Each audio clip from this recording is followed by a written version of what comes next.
Hello YouTube and welcome to the game round 24 recap. I am your host Noodle Legs. Let's get it going. So what did we do in the first round? Let's start from worst. Let's go head to the best. That way you know what we're doing first next time.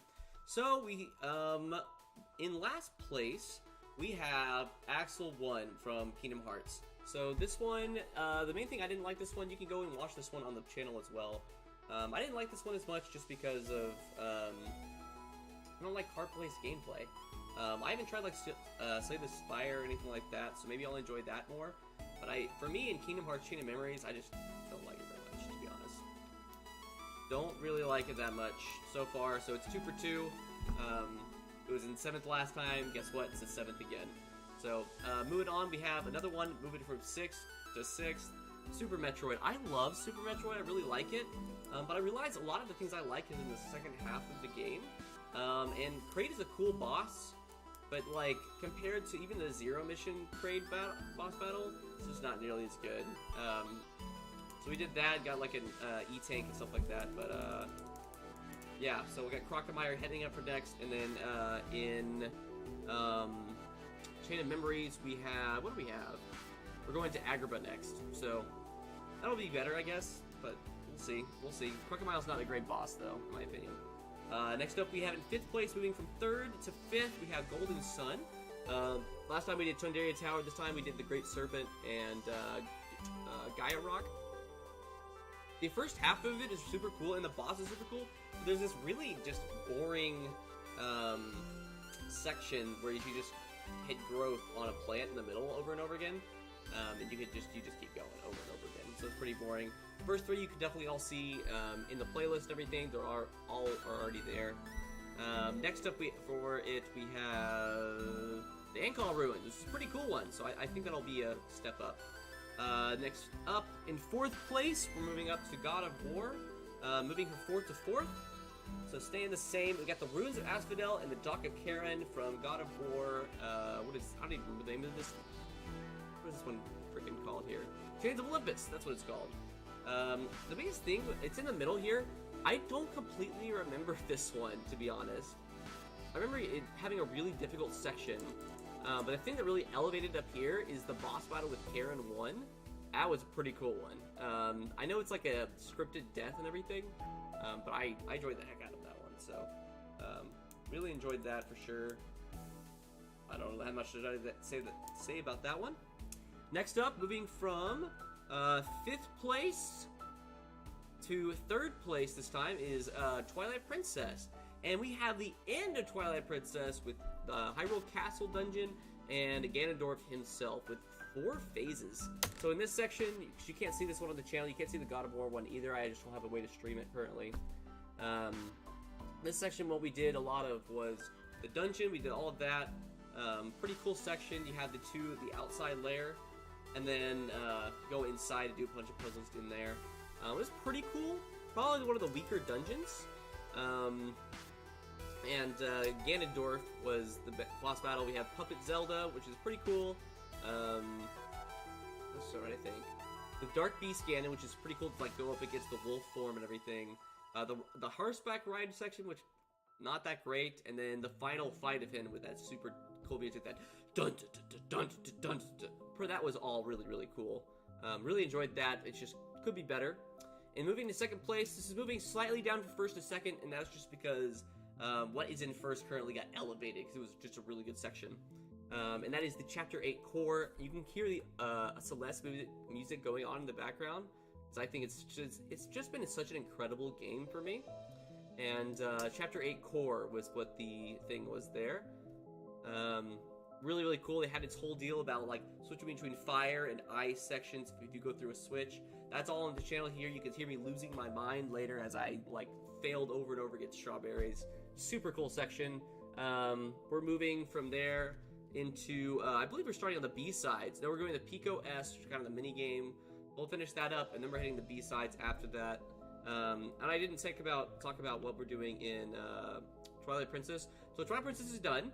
And we're moving on to the first section of Triforce Heroes, which I have personally never played, and that is Margoma. I don't know.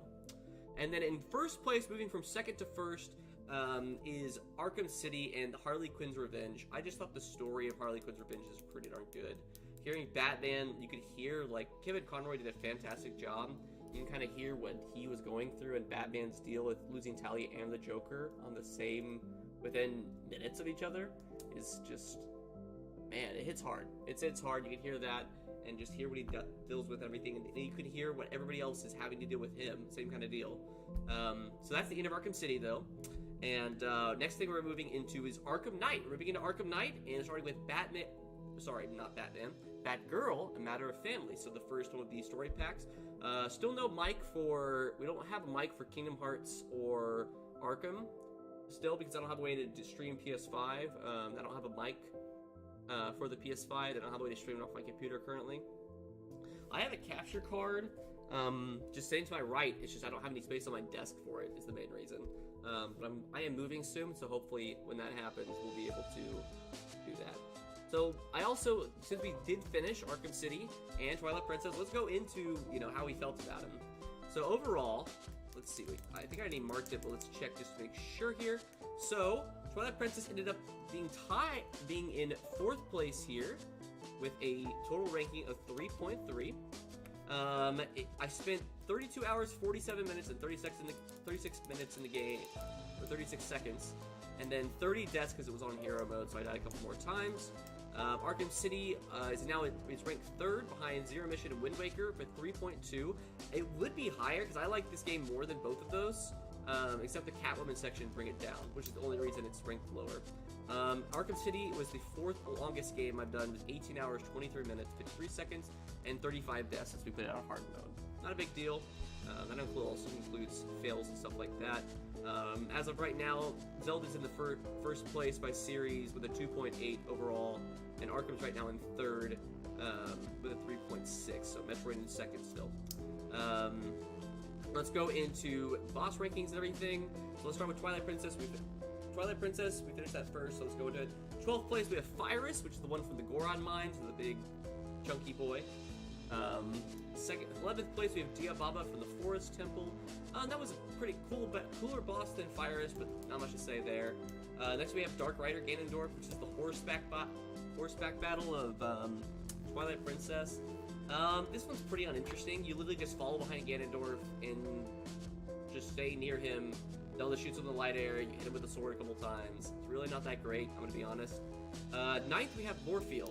Now, I really liked Blank Bay Temple, and when we get to the dungeon ranking, we'll go there, but I put it in Morpheal at 9th. The first part's kind of interesting, and then second part where you're splashing on it's super cool, but I just thought other boss battles did it better. In 8th place, we have Puppet Zelda. This is just Dead Man's Volley again, moving back and forth. It's cool that it has Zelda involved. It's more of, I like the other ones more. It's like, I don't have anything wrong with Morpheal, Zelda, in the next couple, but yeah, pretty much here. Next, right above it, I have Dark Beast Ganon.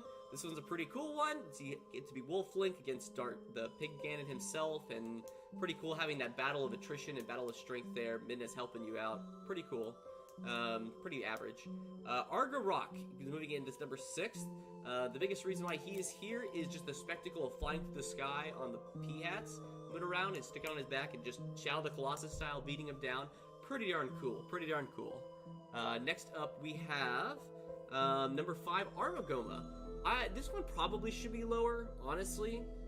But there's something about just using the statues to hit the spider, and was just really cool. And they have that fake ending where you have the eyes, the little spiders and everything, and you just have to hit it that final time. I just personally really enjoyed that. Number 4, we have Blizzetta.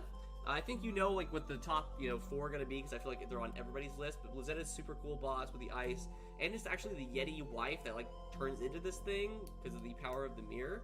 All pretty cool. I really think it's a fun fight. You get to use the ball and chain, which is always fun.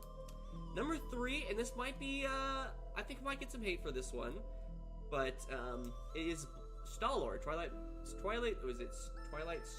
or Fossil Star-Lord or something like that. Usually I see this at in top 10 list of the entire series, and I think it's cool, but I think the main reason people like it is because of the gimmick of using the spinner, and whereas for me, I'd rather have a straight up 1v1 duel, which you'll see at the top 2 here. Really cool fight though, very fun, swinging back and forth on the deal, really, really cool. But overall, yeah, I think I gotta put it right there. In second place, we got Ganondorf. Big Bad himself, of course. This is the one where they're in the arena. I even pulled out the fishing pole a couple times. I heard that works. That was, it kind of confused him. That's kind of fun.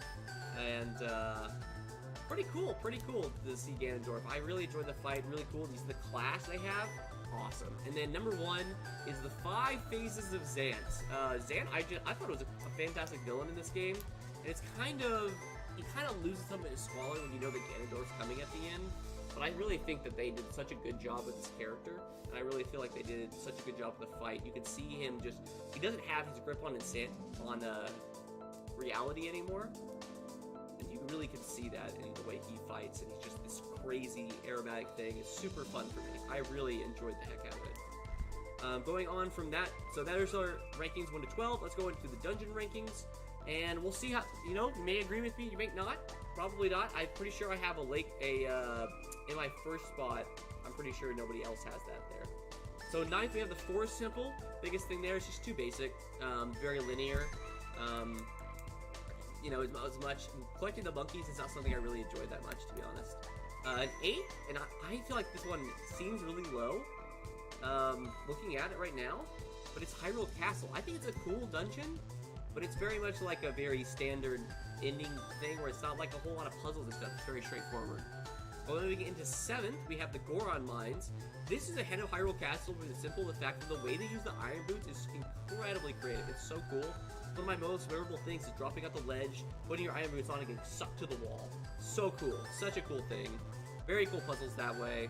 And the way you traverse everything just by using the Iron Boots to traverse different layers. Really, really cool. In 6th place is Temple of Time. Really cool gimmick for this one. Where you go all the way through and then you come all the way back with the Dominion Rod, and you carry a statue with you the entire time all the way back. That's really cool, and that's the biggest reason why it's above things like the Goron Mines, Hyrule Castle. But it is very linear. It's literally down and back. So that part is not something I enjoy as much. I enjoy the much more interconnected stuff. When we get to Ocarina of Time, for example, it will be that'll be pretty high for me. I really like that. If that tells you kind of stuff I like. Next up, before that, number 5, we have the Palace of Twilight. This is pretty linear as well, which is why you're seeing in the middle of the pack here, directly in the middle. But the biggest thing that put this above Temple of Time for me is just the hands and everything. I enjoyed the challenge of that a lot more than I enjoyed the Temple of Time. So I enjoyed that a lot more. Number 4 is City in the Sky. I've seen this put really low because of how slow it is, but it's not straightforward. It's not a straightforward dungeon. You actually have to think about where you want to go and stuff like that. You have to think, you come into that main room, there's a direction here, there's a direction here, there's a direction forward, I can't go this way, and you gotta turn the wind on here, and it's you have to keep all of these things in mind as you go through the dungeon, and I think that really helps it out a lot. I definitely had to backtrack and go through one section, I think 3 or 4 times, because I missed the key somewhere, and that kind of stuff I love. I love that where it's I don't know where exactly I need to be going right now, or I have to keep a mental map of okay, I've been here, this thing is here, stuff like that. I enjoyed that a lot. And number 3, and these are I think a lot of people put this number 1, but I have it 3rd, is Arbiter's Grounds. Really cool boss, as we talked about before. I like the idea of the 4 different poses and everything, and you manipulate the dungeon itself to get to different rooms, with the switch where you turn it. I enjoyed that a lot. The really cool puzzles inside the dungeon, even though, but it doesn't really feels like we have Section 1, pose. Section 2, where I wish there was a bit more interconnected. That's kind of one of my issues with the Forest Temple in Ocarina of Time, is where it feels like, po, where I feel like a little bit more dispersed and everything. So that's kind of a big complaint I have about it, but, it's not super linear like some of the last couple we've had. Temple of Time, Palace of Twilight, both of those are pretty linear, so that's why it's up here. And the spinner is just a lot of fun to use. It's just incredibly fun.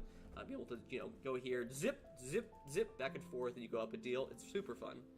Number 2, we have Snow Peak Ruins. This one's super linear, but it's so creative, and the puzzles inside are really creative. The block puzzles, I'm a sucker for block puzzles in that ice room, and just, and they have just this interconnected story that's built into it. As you're going along, you're learning about this Yeti couple, and they're sickly and everything, and you keep going through the kitchen, and he'll just hit you and knock you out of the way and grab your stuff. And I just had such a ball playing that dungeon. I think it's incredible, and the ball and chain is just really fun to use. And just and you go through, love it. And number 1, we have the Lake Bed Temple. And this may be a controversial one. I don't know. I've seen one other person, I think, rank it this high, but usually I see it much, much lower. And, like, this is the biggest one that made me think. Most of the time, it's just like, okay, you go here, you go here, you go here, and, like, maybe there's a hard puzzle in one specific room, but this is the only one where the entire dungeon was a puzzle, because there were so many times where I was like, I would come in, and you're like, okay, there's a door here, there's a door here, there's a door here. Alright, so I go in here. No, I've been in this one. Okay, like, and I had to really keep track the entire time, and that's what I really, really like. I really enjoyed doing that. Absolutely love the Lake Bed Temple.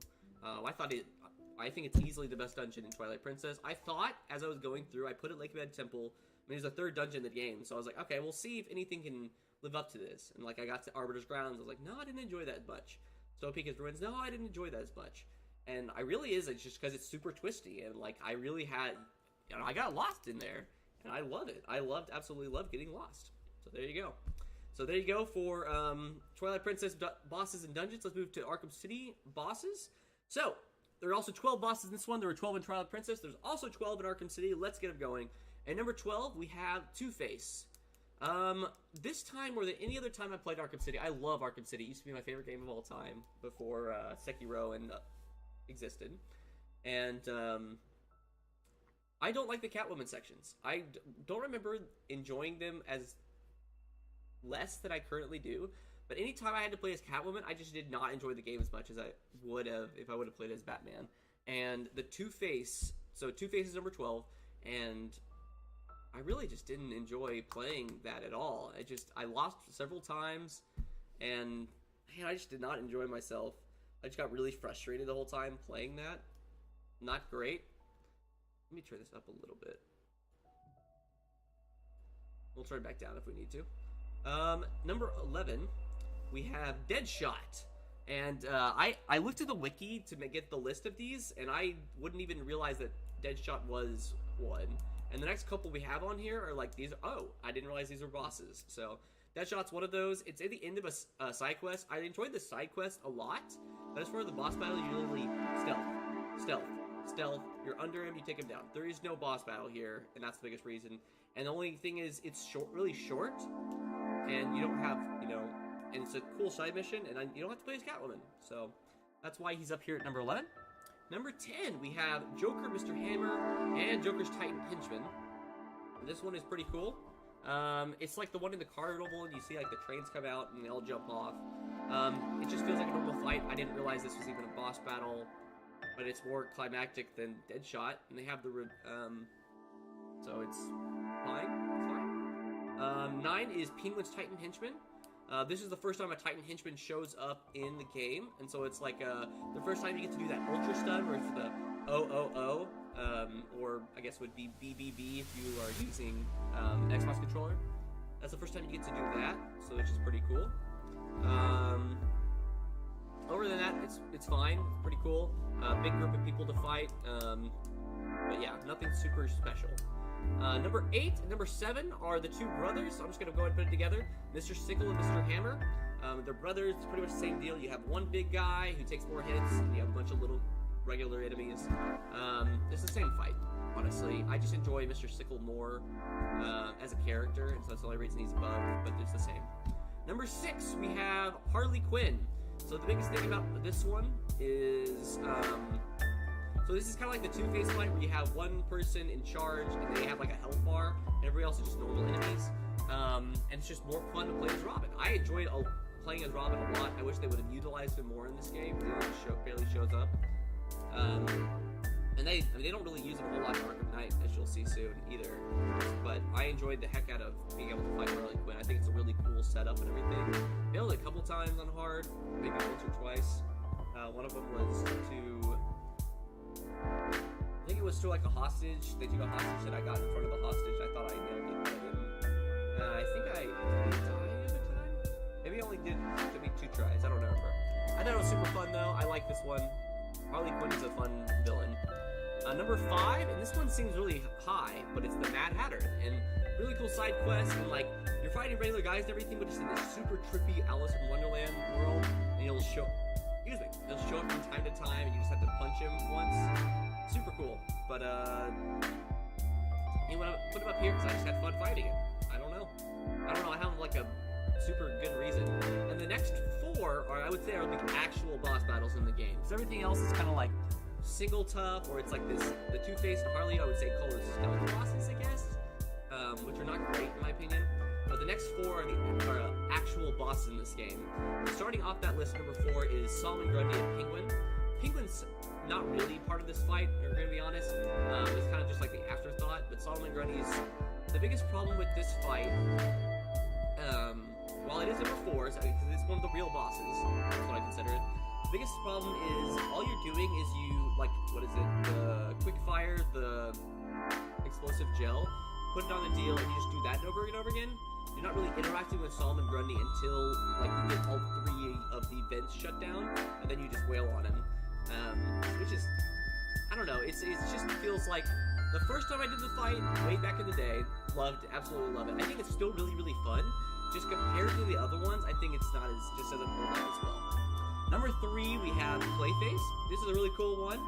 This is another one though where it's like the first half, because it's a 2-phase. First half you're just choo with the ice grenades over and over again, which is kind of pretty cool, but not the best thing in the world. The second half you get to use a sword and everything. It's just more of like, I think this is better than Solomon Grundy and Penguin, but it's just like, if Solomon Grundy's here, this is here. Like, they're very close, pretty similar. They're definitely like, so these 2 are here, the next 2 are up here, because the next 2 are really awesome, in my opinion. And number 2 is Ra's al Ghul. Roz, whatever you want to call him. I think this is such a cool fight. There's a couple different sections. There's the section where you shoot the REC and try to get rid of the people, and you can hit him in the middle. That part is, and then you have like the incoming attacks trying to avoid. That part's pretty cool, but it's really when you get into the part where there's like all the mudmen are there, and he turns into one. He'll fly across the screen, or you have the thing where you're just blocking with your hands over and over again. But the thing that really makes this is like the cinematic approach, where you'll be like struggling, and then it'll suddenly flash, and then you'll see Talia like walking around Ra's al Ghul, and she's like talking like, "This is us, beloved," and that is awesome. It's such a cool cinematic moment. I love it absolutely. And then number 1, probably nobody, because it might be the best. I'd have to think about it, but it's definitely one of my favorite boss battles of all time. There's some really good like Soulsian bosses, like Ishin and stuff like that I absolutely love. But Mr. Freeze. I mean, every single time I boot up Arkham City to play it again, that is the thing I look forward to most, is the Mr. Freeze fight. The story of Arkham City and the Mr. Freeze fight are my favorite parts. What a cool fight. Every single time you do it differently. I'm trying to remember if I can say which ones are there. Oh, man.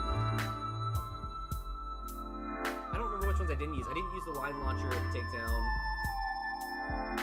I don't know if I took the glide boost takedown either, but everything else I used. And absolutely had a great time with that fight, like always. So there you go. There's all the rankings and everything that you need.